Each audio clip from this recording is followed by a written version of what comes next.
Hey guys, welcome back to the channel. So this is just going to be a quick video. This is one of the easiest things to do on our Dodge Rams. So I just wanted to show you guys real quick. So this was the electric brake unit for out of my 2007 Dodge Ram.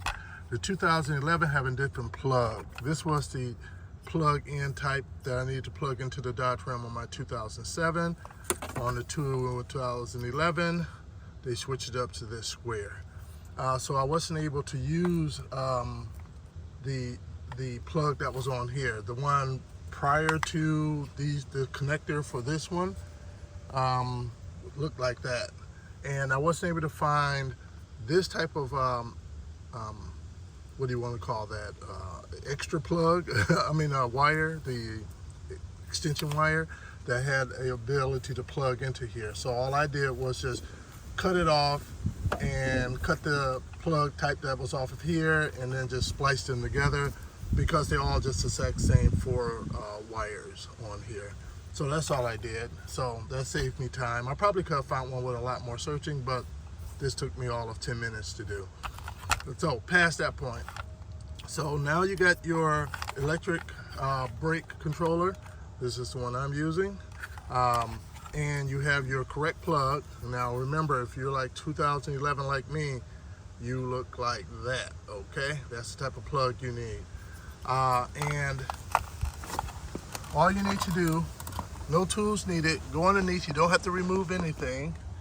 And once you get underneath, what you will find is this little puppy right here dangling. You see that?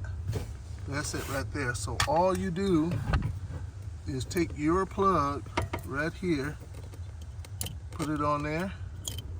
Make sure I'm going from the right side. This way.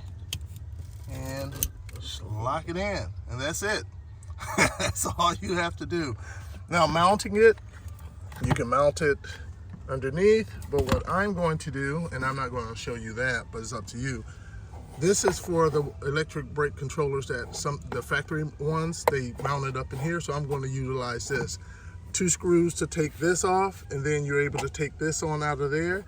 I'm just going to cut the back out back there, and then just stick this in from the back and screw it in, and so that way it's out of the way and it's viewable. But that's up to you how you end up mounting it, but that's how to plug it in. So if you like, definitely hit that like button and hit that subscribe button as well, because I have YouTubes out there working on my Dodge Rams that may help you guys out. Thanks a lot.